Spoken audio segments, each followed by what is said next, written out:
चलिए, इससे पहले हमने प्रतिस्थापन विधि के बारे में जाना, फिर विलोपन विधि के बारे में जाना। आज हम जानेंगे बज्र गुणनखंड विधि के बारे में। यह आपको दो चर वाले रैखिक समीकरण का जो है तीसरा विधि है। यानी कि दो चर वाले रैखिक समीकरण को जो है हम तीन विधि से हल करते हैं, जिसमें पहला था क्या, प्रतिस्थापन विधि था। उसके बाद दूसरा क्या है, विलोपन विधि है, और तीसरा क्या है, बज्र गुणनखंड विधि है। अब बज्र गुणन विधि के बारे में सबसे पहले हम जान लेते हैं बज्र गुणन विधि होता क्या है। कह रहा है क्या कि प्रतिस्थापन विधि और विलोपन विधि का प्रयोग तभी किया जा सकता है जब दत्त समीकरण निकाय का हल अद्वितीय हो। यानी कि हम इससे पहले जो पढ़े प्रतिस्थापन विधि के बारे में पढ़े और विलोपन विधि के बारे में पढ़े। प्रतिस्थापन विधि और विलोपन विधि को हम तभी हल कर सकते थे जब उसका क्या होता था, अद्वितीय हल होता था। अगर अद्वितीय हल नहीं होता था तो फिर हम उनको हल नहीं कर पाते थे। उसके लिए हम लिख देते थे इनका कोई हल नहीं है या इनका अनेक हल है। तो उसके लिए हमें सबसे पहले जांच करना होता था कि इनका अद्वितीय हल है कि नहीं है। लेकिन इसमें क्या दिया हुआ है कि कह रहा है बज्र गुणन विधि का प्रयोग रैखिक समीकरण युग्म को हल के लिए किया जा सकता है जब इसके अद्वितीय हल हो या अनंत या अनेक हल हो। यह विधि यह सूचना भी देती है कि किसी स्थिति में इसका कोई हल नहीं होगा। बज्र गुणन विधि रैखिक समीकरण युग्म को हल करने की एक अति सुगम और उपयोगी विधि है। मतलब कहने का अर्थ यह है क्या कि इस विधि में जो है ना, जिन समीकरण का अद्वितीय हल हो या अनंत हल हो, उसके लिए भी जो है ना हम इस विधि का प्रयोग कर सकते हैं। यानी कि कहने का मतलब है क्या कि बज्र गुणन विधि जो है ना यह अति सुगम विधि है। अब इसमें जो है ना दिया हुआ कैसे रहता है, तो जैसे कि जो है ना हमको दिया हुआ रहता था क्या कि रैखिक समीकरण युग्म हमको दिया हुआ है, दो चर वाले रैखिक समीकरण का युग्म हमको दिया हुआ है। क्या दिया हुआ है, a1x plus b1y plus c1 बराबर 0, a2x plus b2y plus c2 बराबर 0। पहले भी हमने पढ़ चुके हैं इसके बारे में।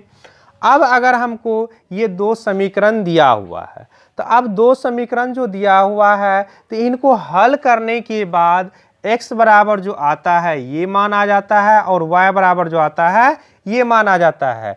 इस पे आप मान बैठा दीजिएगा, x और y का मान आपको निकल जाएगा। अब ये मान जो आता है वो आता कैसे है, यह एक तरह से कहिए तो ये आपके लिए क्या हो गया, फार्मूला हो गया। बज्र गुणन विधि के लिए यह क्या हो गया, फार्मूला हो गया। जहाँ पे आपको समीकरण दिया हुआ रहेगा वहाँ पे आप जो है ना x बराबर ये वाला और y बराबर ये वाला मान बैठा दीजिएगा, आपका x और y का मान निकल जाएगा।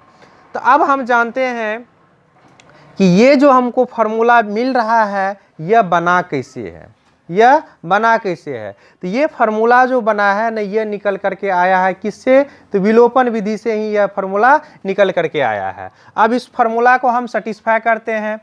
तो देखिए यहाँ पर दिया हुआ है क्या, a1x plus b1y plus c1 बराबर 0। इसको हम मान लेते हैं इक्वेशन 1 यानी कि समीकरण 1 मान लेते हैं।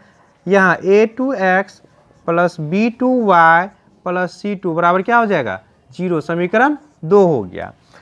विलोपन विधि में हम क्या जाने कि दो चर में से किसी एक चर को क्या करते हैं, हम विलुप्त कर देते हैं। अब इसमें से एक चर को हमें विलुप्त करना है। विलुप्त करना है तो अगर आपको x को विलुप्त कीजिएगा तो y बराबर मान निकल जाएगा, y को विलुप्त कीजिएगा तो आपको x बराबर मान निकल जाएगा। तो हम क्या करते हैं, यहाँ पर y को विलुप्त कर रहे हैं।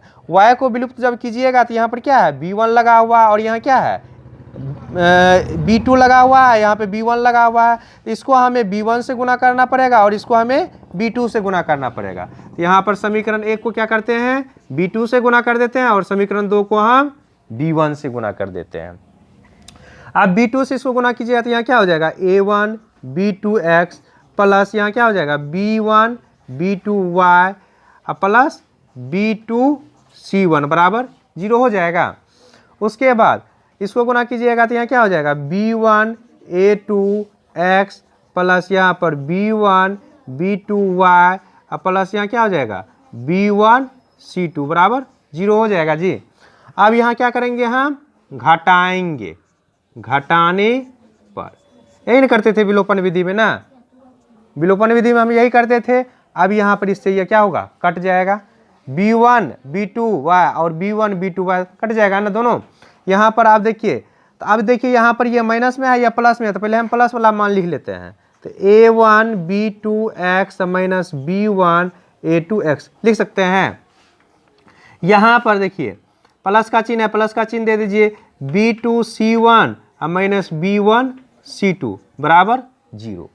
और एक चीज़ और हमें याद रखना है क्या, यह वज्र गुणन विधि में याद रखना है क्या, कि जो हमको समीकरण दिया हुआ रहेगा, जैसे कि कुछ समीकरण में हमको दिया हुआ रहता है क्या कि x प्लस वाई बराबर 0, मतलब चर वाला एक साइड कर देता है और अचर वाला एक साइड कर देता है। यहाँ पर हमें करना क्या होता है कि जो चर रहे या वह अचर रहे सबको बराबर के इस साइड ले आना है और इधर 0 आना चाहिए, बराबर के इस साइड जो है 0 आना चाहिए और सारे मान को हमें इस साइड ले आना है, ठीक ना। अगर वो नहीं दिया हुआ रहेगा करके तो हमको इस तरह एडजस्ट कर लेना है, जिस तरह यह निकाय दिया हुआ है उस तरह, तब निकालने में हमें आसान हो जाएगा मान। अब यहाँ पर इन दोनों में से क्या कॉमन आ जाएगा, x कॉमन आ जाएगा जी, x कॉमन कर लेते हैं तो A1 B2 minus B1 A2 हो जाएगा। यहाँ पर क्या करते हैं हम माइनस कॉमन कर लेते हैं, माइनस क्या कॉमन कर लेते हैं, अब देखिए माइनस कॉमन करेंगे तो यहाँ क्या हो जाएगा B1 C2 minus B2 C1 हो जाएगा बराबर 0। तो यहाँ पर आप देखिए x into A1 B2 minus B1 A2 बराबर, ये माइनस वाला को इस साइड लाएंगे तो प्लस हो जाएगा, 0 है इस साइड लाएंगे तो प्लस हो जाएगा ना। तो यहाँ क्या हो जाएगा B1 C2 minus B2 C1, x बराबर क्या हो जाएगा B1 C2 minus B2 C1 बटे A1 B2 minus B1 A2। देखिए निकाले हैं फॉर्मूला, x बराबर B1 C2 minus B2 C1 बटे A1 B2 minus A2 B1। कोई दिक्कत इसमें समझ में आया कि नहीं आया, कैसे निकालते हैं, यानी कि हम सारे फार्मूला को जो है ना प्रमाणित कर सकते हैं। अगर हमें फार्मूला प्रमाणित हो जाता है तो फिर हम जो सवाल बनाते हैं ना, तो वो सवाल बनाने में हमें इजी हो जाता है कि ताकि वह आया कहाँ से है। अब वाई के लिए निकालते हैं, ये तो निकल गया। अब यहाँ पे हम क्या करेंगे, अब एक चीज़ और बताए थे आपको, क्या विलोपन विधि में आपको बताए थे क्या कि जब हम यानी कि दोनों समीकरण को जब हम हल करेंगे तो या तो पहले हम x को विलुप्त कर लेंगे या y को विलुप्त कर लेंगे, या हम क्या करते हैं एक ठो को विलुप्त करते हैं, यानी कि x को जब हम विलुप्त करते हैं तो उसका मान आता है y का मान y के फॉर्म में आता है, और वह y का मान जो है हम समीकरण 1 में रख देते हैं तो हमें x का मान मिल जाता है। लेकिन यहाँ हमें करना क्या है कि, और एक यह भी बताए थे क्या, एक बार हमें समीकरण को जोड़ देना है और एक बार हमें घटा देना है, या हमें एक बार क्या करना है गुना करके यानी कि x को विलुप्त कर देना है और एक बार फिर गुना करके हमें y को विलुप्त कर देना है। हम किसी भी तरीका से इसको हम हल कर सकते हैं। अब यहाँ देख रहे हैं x का मान हमें इतना आ गया, अगर हम x का मान इसमें अगर हम रखते हैं तो यह थोड़ा क्या हो जाएगा लंबा हो जाएगा। हम लंबा नहीं करने की वजह से हम क्या करते हैं फिर इस समीकरण को लेते हैं यहाँ पे a1x plus b1y plus c1 बराबर 0, a2x plus b2y plus c2 बराबर 0। यह समीकरण 1 है और यह समीकरण 2 है। अभी हम क्या किए y को विलुप्त किए, अब हम क्या करते हैं x को विलुप्त करेंगे। x को जो विलुप्त करेंगे तो उसके लिए हमें क्या करना पड़ेगा, समीकरण 1 को जो है ना हमें a2 से मल्टीपल करना पड़ेगा और समीकरण 2 को हमें a1 से मल्टीपल करना पड़ेगा। तो यहाँ क्या हो जाएगा a1 a2x प्लस यहाँ पर b1 a2y प्लस यहाँ पर a2 c1 बराबर 0 हो जाएगा।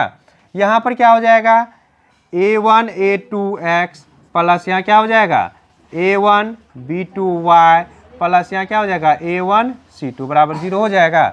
इसको भी क्या करेंगे हम घटाएंगे, घटाने पर। तो यहाँ पर आपको माइनस, यहाँ भी माइनस, यहाँ भी माइनस, इससे ये कट जाएगा ना।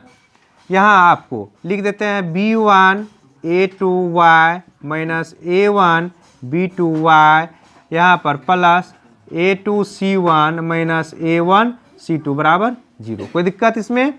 अब यहाँ से y हम कॉमन कर लेते हैं तो यहाँ क्या हो जाएगा b1 a2 minus a1 b2, यहाँ पर माइनस को इधर ले आते हैं, माइनस कॉमन कर लेते हैं तो यहाँ पर a1 c2 minus a2 c1 बराबर 0 हो जाएगा जी।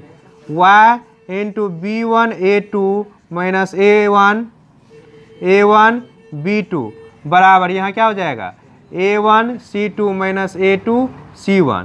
y बराबर क्या हो जाएगा a1 c2 minus a2 c1 बटे b1 a2 minus a1 b2। देखिए क्या निकाले हैं हम, y का मान a2 c1, यहाँ आ गया है a2 c1 minus a1 c2 बटे a1 b2 आया है और a2 b1। अब देखिए दोनों में दोनों मान क्या है, उल्टा है। दोनों में दोनों मान क्या है, उल्टा है। जो हम मान हमको यहाँ दिया है वही चीज़ आया है। अब यहाँ पर क्या कीजिए, दोनों में से माइनस चिन्ह कॉमन कर दीजिए। तो y बराबर हम लिख सकते हैं, माइनस कॉमन करेंगे तो यहाँ क्या हो जाएगा a2 c1 minus a1 c2, यानी कि जो माइनस में रहेगा वह प्लस हो जाएगा, जो प्लस में रहेगा वह माइनस हो जाएगा। a1 b2 और माइनस b1 a2 हो गया, माइनस माइनस प्लस हो गया ना। अब आ गया ना a1 c2 a2 c1 minus a1 c2 आ गया, a1 b2 minus b1 a2 आ गया ना। दोनों मान सेटिस्फाई है, एक यह प्रूव्ड हो गया और एक यह प्रूव्ड हो गया। अब बताइए इसमें कहीं दिक्कत है आप लोगों को? अच्छा से इसको पहले हमें कंप्लीट कर लेना है, उसके बाद हमें सवाल को हल करना है। अगर आज इस चीज़ को अगर आप सीख जाएंगे तो फिर आपको जो है ना बज गुणन विधि जो है ना बनाना बहुत ही आसान है, बहुत ही हम आसान तरीका से इसको हम बना लेंगे।